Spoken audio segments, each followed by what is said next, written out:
हमारे नेतागण जो है, प्रत्येक दिल्ली में नेतागण, वो लोग अंग्रेजी अखबार को बहुत सीरियस लेता है, क्योंकि अंग्रेजी अखबार है फॉरेन जर्नलिस्ट का window into India, foreign countries का विंडो इनटू इंडिया। तो इन लोग जो है ये फॉरेन कंट्रीज में एक अच्छा नाम मिलना इनका बड़ा एक क्या डिज़ायर।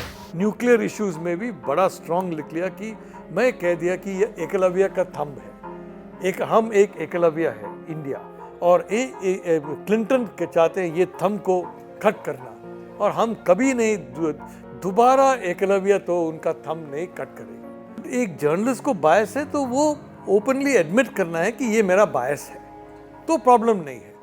यदि एक बायस है और वो तो हाइड करता तो प्रॉब्लम है।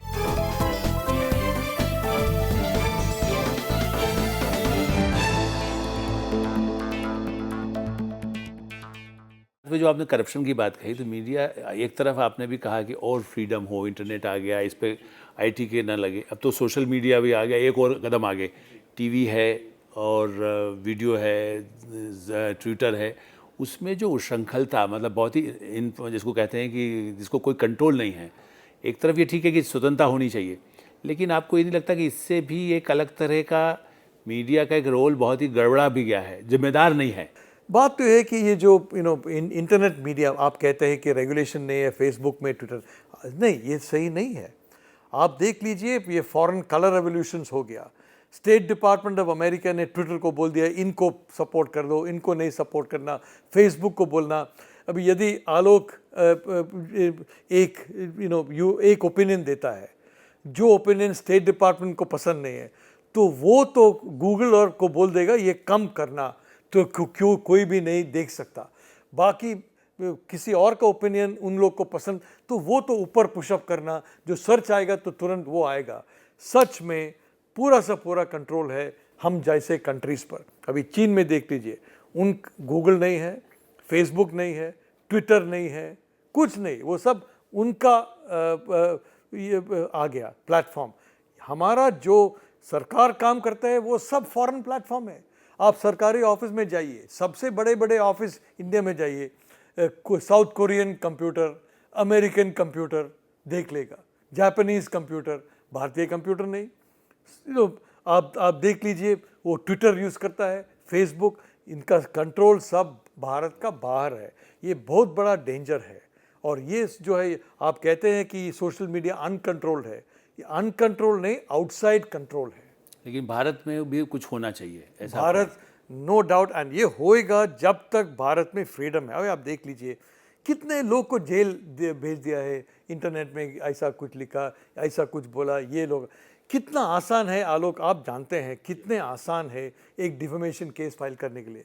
जब मैं मातृभूमि एडिटर था, 2-3 लोग जो करप्शन का खिलाफ, हम तो उनको बहुत अटैक किया, वो लोग डिफेमेशन केस फाइल कर, यहाँ फाइल किया, उधर फाइल किया, इधर तो इधर ये कोर्ट में, उस कोर्ट में, हैरेसमेंट। तो ये पे बड़ी दुख की बात है कि आजकल भी हमारा ये कॉलोनियल क्रिमिनल डिफेमेशन लॉ है। ये दुख की बात है कि हमारा डिफेमेशन लॉ जो है वो फ्री प्रेस का बिल्कुल खिलाफ है। और दुख की बात है कि कई डैमेजेस जो है, 2 सेकंड 3 सेकंड टेलीविज़न में कुछ इमेज आएगा तो 100 करोड़ का डैमेज है। और वो 100 करोड़ का डैमेज सुप्रीम कोर्ट भी बोलता है हाँ ठीक है, 100 करोड़ का डैमेज चाहिए। सच में Alok, there is no freedom of expression in India, let me tell you frankly, and we need much more respect for freedom. See, जो कहते हैं मेरा खिलाफ, आई हैव नो प्रॉब्लम। जो कहते हैं आपका खिलाफ, we should have no problem. अभी एक अखबार हम तो एडिट किया, आप तो एडिट किया, मैं जो एडिट करता अखबार, वो मुझे तो 90% उनका रिपोर्ट आर्टिकल मुझे पसंद नहीं है personally, I don't like it. But ये अखबार is not for my liking, it is to help the reader. तो उस आइटम पर दुर्भाग्य से बोलते हैं, हमारे कई जर्नलिस्ट कहते हैं कि अच्छा अखबार क्यों है जो मुझे पसंद है, जो मेरा स्टोरीज, मेरा टाइप ऑफ स्टोरीज छापेगा। ये तो जर्नलिज्म नहीं है।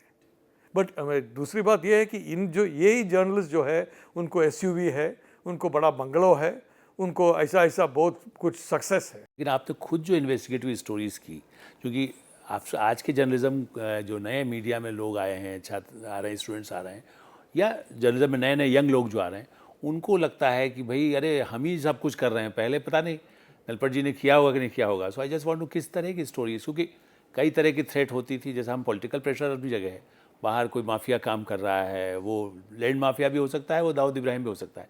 तो आपकी कुछ ऐसी इन्वेस्टिगेटिव स्टोरीज आपने कुछ की? जी आलोक, हम 21st सेंचुरी के बात करेंगे। 21st सेंचुरी के जो हो गया वो तो होने दो।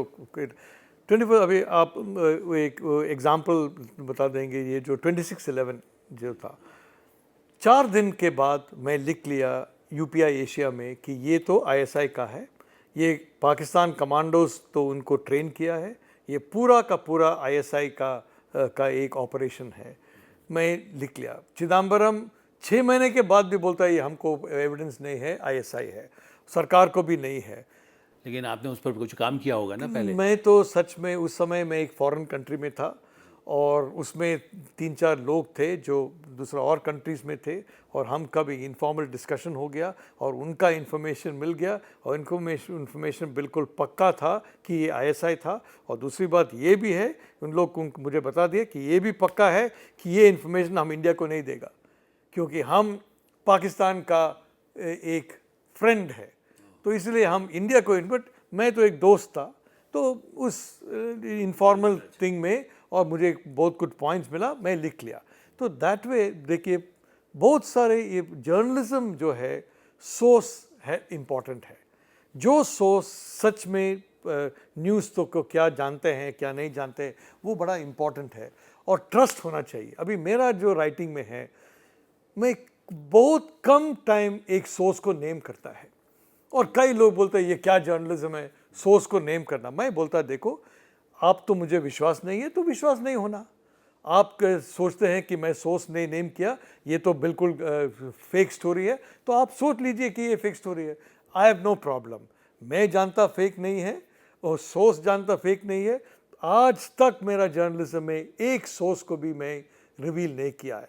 लेकिन आप डॉक्यूमेंट देखते होंगे कुछ इस तरह की, सब क्योंकि उसके बिना documents, आप यदि facts, किसी सब। बैंक के बारे में लिख रहे हैं तो वो सोर्स तो आपको बताएगा। अब ये एक उदाहरण आप देख लेंगे, कूड़ंगुलम बहुत महीने से एक एडिटेशन था, और मैं संडे गार्डियन में लिख लिया फ्रंट पेज स्टोरी कि देखो कूड़ंगुलम में सर्टन फॉरेन एनजीओज है, 1-2 रिलीजियस एनजीओज, बाकी एनजीओज, और ये जो है ये फीड करता है एजिटेशन को। और बात तो ये है कि ये रशियन रिएक्टर नहीं चाहिए, फ्रेंच रिएक्टर्स, वो फ्रेंच लोग को घबरा रहे हैं कि रशियन रिएक्टर खरीद लेगा तो पैसा नहीं होगा फ्रेंच रिएक्टर खरीदने के लिए, इसलिए रशियन रिएक्टर को स्टॉप करने के लिए कूड़ंगुलम सेकेंड स्टेज बंद करना, दूसरा तीसरा चौथा रिएक्टर नहीं खरीदने के लिए कूड़ंगुलम में एजिटेशन शुरू किया है।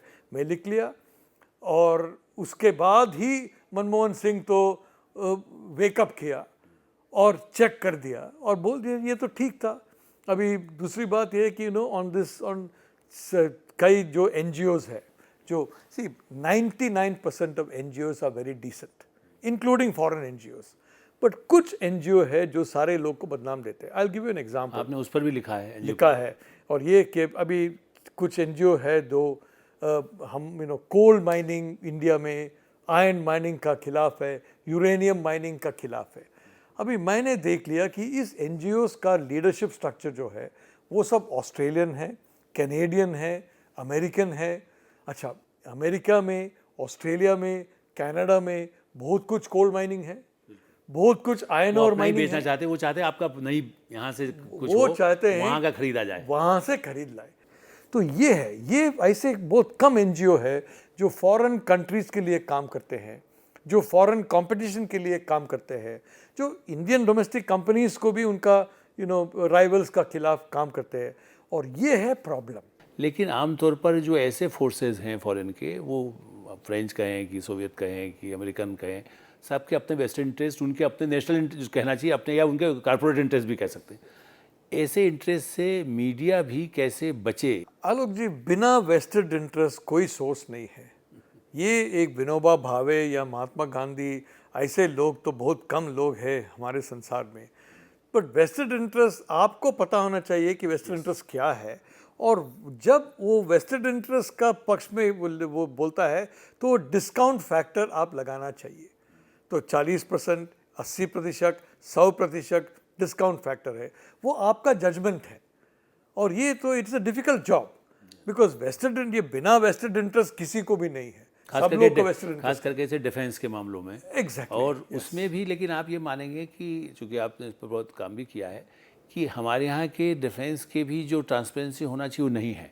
मतलब एनीबडी जो रशियन यदि सबमरीन बेचना चाहता है तो वो हमारे पास आके ब्रोशर देता है, बट इफ़ यू से कि डिफेंस मिनिस्ट्री से मैंने लिया है तो हमें उसके अंदर बंद कर देंगे कि आपको ऑफिशियल सीक्रेट एक्ट के तहत आपको बंद कर दिया। ऐसे कानून भी बदलने की ज़रूरत है फॉर मीडिया। अभी हम कहते हैं कि मिडलमैन नहीं होना चाहिए, सारे डिफेंस डीलिंग संसार में मिडलमैन है। गेहूं बेचना है, शर्ट बेचना है, वॉच बेचना है, उस सब पर मिडलमैन है। तो ये डिफेंस क्या है कि इसमें मिडलमैन नहीं, बाकी सारे चीज़ में मिडलमैन है।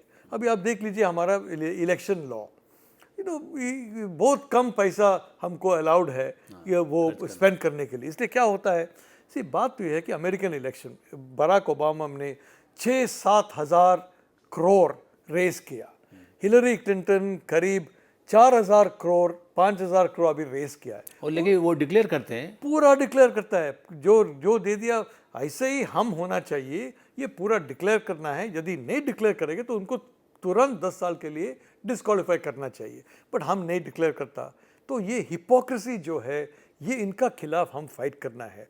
हमारे top officers of government of India, ये 500 ऑफिसर देख लीजिए, सारे 500 ऑफिसर आप देखेंगे तो वो 21, 22, 23 में रिक्रूट किया और 55-56 में अभी भी सरकार में है।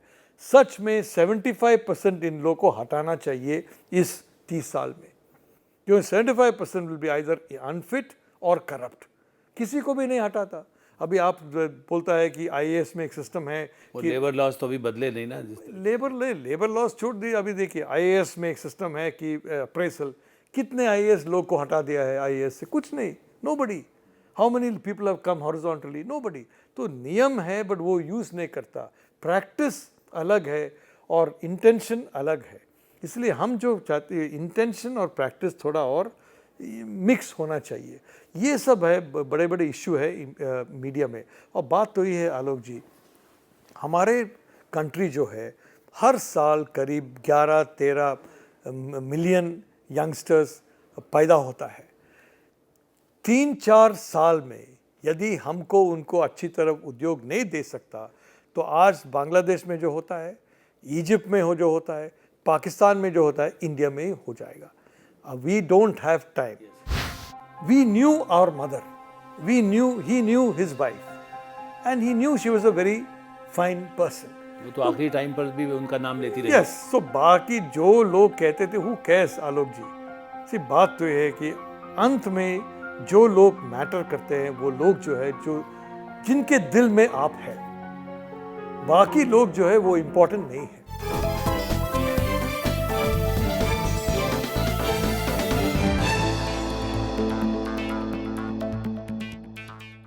एक बात में, चूँकि हम उस पर फिर मैं आऊँगा, चूँकि पारिवारिक पृष्ठभूमि आपकी लिटरेरी रही, माता जी पोएट अच्छी थी, बहुत बड़ी, तो उसका असर कितना जर्नलिज्म पर पड़ा आपको लगता है, या हो सकता है लिटरेचर का भी जर्नलिज्म पर? जी बात तो ये है कि मैं एक फेल्ड पोएट हूँ, क्योंकि मैं कविता तो लिखता था बट किसी भी पब्लिश नहीं किया, इसलिए मैं तो एक फेल्ड पोएट है। मलयालम में लिखते थे? मैं अंग्रेज़ी में लिखता था बट किसी भी ने मेरे पब्लिश नहीं किए। 1-2-3-400 में एक दो तीन तो पब्लिश किया, बाकी नहीं। इसलिए मैं जर्नलिज्म में आ गया। एक पोएट्री में फेल किया, इसलिए मैं जर्नलिज्म में आ गया। सो आई केम। बट बात यह है कि आई am very proud of certain things. One is, एक अंकल था नालापाट नारायण मैन, वो रैशनलिज्म का फाउंडर था केरल में, और केरला का रैशनलिज्म जो है बहुत स्ट्रॉन्ग रैशनलिज्म मूवमेंट था। दूसरा एक मेरा फादर का एक कज़न था ऑब्री मेनन, भारत का सबसे पहला जो पुस्तक बैन किया था वो ऑब्री मेनन का पुस्तक था। वो पुस्तक का नाम था रामा रीटोल्ड। अभी यहाँ तो बैन हुआ है बट आप फॉरेन जाएगा तो एक you can get the copy. तो रामा रीटोल्ड में थोड़ा सा क्रिटिसिज्म होगा, नहीं चलिए, वो थोड़ा सा एक अलग व्यू पॉइंट था, एक सैटारिकल व्यू पॉइंट था बैन की। बात तो ये है कि रामा रीटोल्ड है या तो लॉन्ग बैक काफ़ी पहले 1950 अर्ली 50s में फर्स्ट बुक देन और सलमान रश्दी's सैटानिक वर्सेस। ये गलत है, ये तरीका जो एक पुस्तक को बैन करता, पुस्तक को बर्न करता, गलत तरीका है कि लोगों को कहना कि ये खाना है, ये नहीं खाना है, ये गलत तरीका है, ये पहनना है, ये नहीं पहनना है। This internet age is the age of freedom. आप ऐसा कहेंगे ये नहीं करना, वो नहीं करना, लोग दोबारा करेंगे। अभी एक उदाहरण दे देंगे, सऊदी अरेबिया। सऊदी अरेबिया में बहुत सारे ऐसे नियम है, ऐसा ड्रेस, ऐसा फूड, ऐसा बिहेवियर, ऐसा ये। सऊदी लोग जब आप देख लेंगे सऊदी अरेबिया से लंदन जाता है, बिल्कुल पेरिस, कैलिफोर्निया जैसे लोग से होता है। तो you cannot stop by law. These are, you cannot improve a human being by law.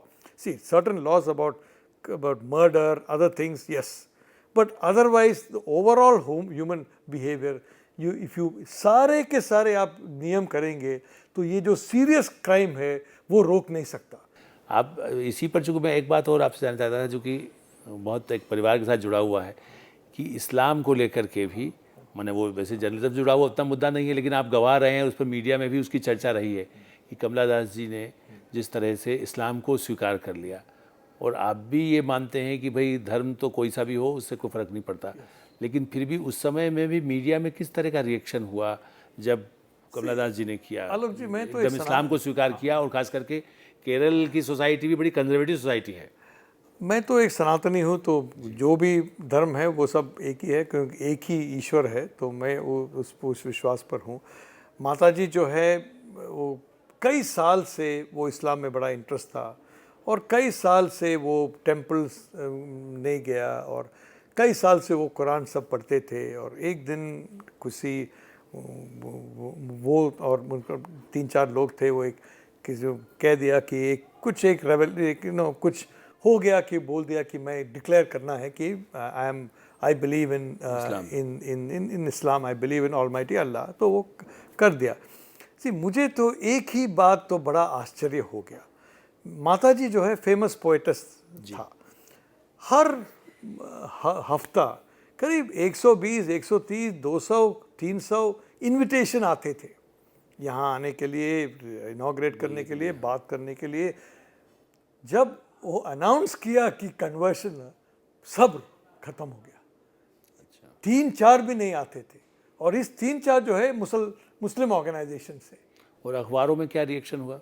सच में it is what very sad thing, I will say. बड़ा इफ आई मे से सो, यू नो, ये कहते थे ये तो जेन्युइन नहीं हो सकता।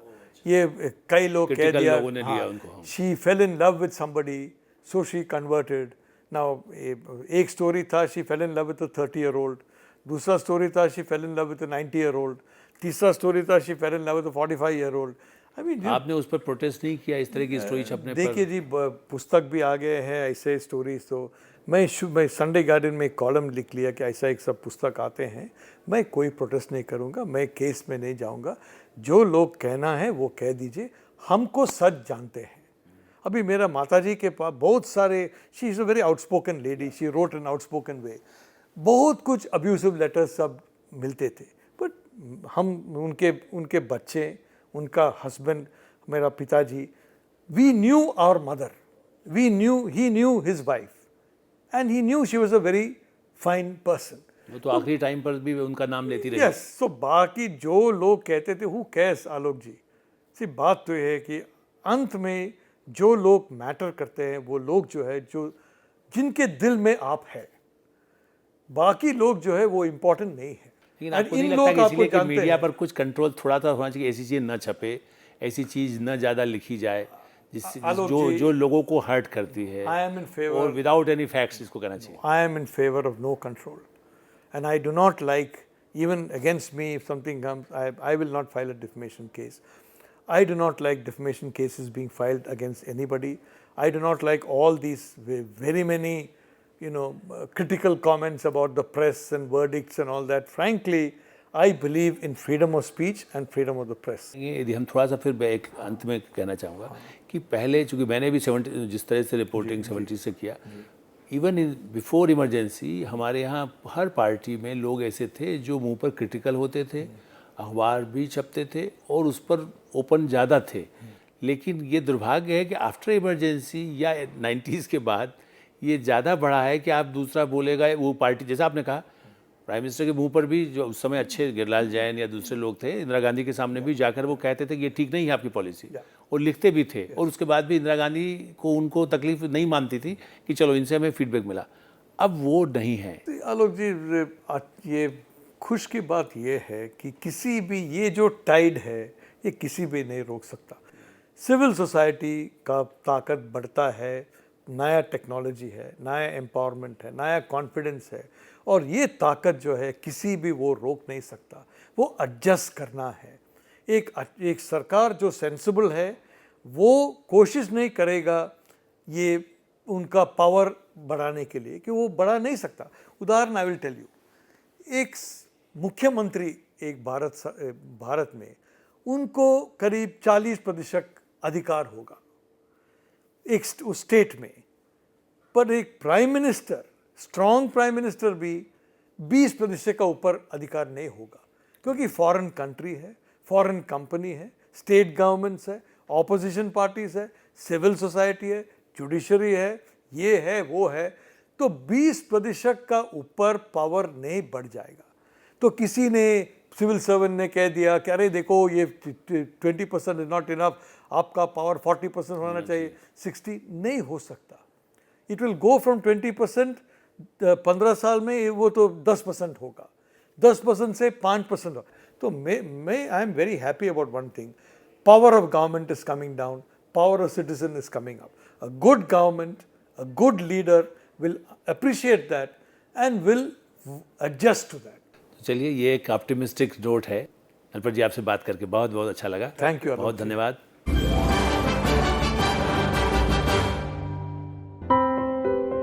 एमडी नलपत एक ऐसे परिवार से ताल्लुक रखते हैं जो आधुनिक होने के साथ साथ अपनी संस्कृति से मजबूती से जुड़ा है। तो जाहिर है नलपत साहब की रुचि पुराने और नए जमाने का मिश्रण है। उन्हें शास्त्रीय संगीत में कर्नाटक संगीत के दिग्गज एमडी रामनाथन और बाला मुरली कृष्णन को सुनना काफी अच्छा लगता है।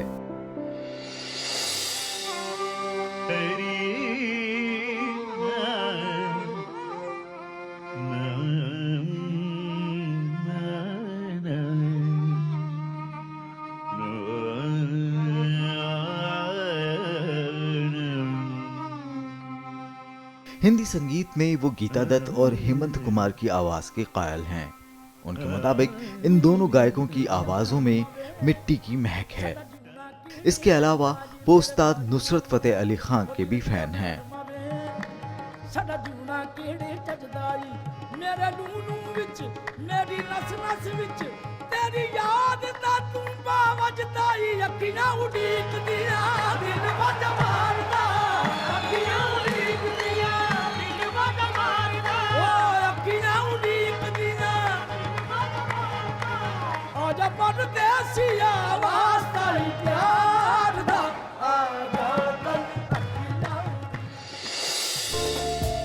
नलपत दंपति की फिल्मों की चॉइस एक जैसी है।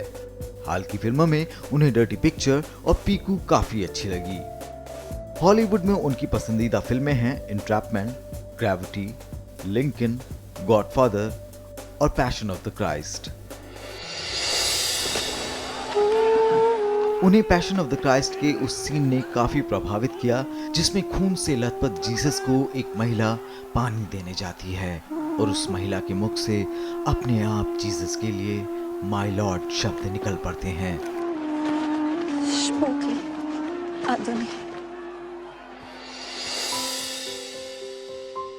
सही है, एक इंसान का संघर्ष ही उसे इंसान से ऊपर जगह देता है। नलपत साहब के मुताबिक उनका संघर्ष जारी है।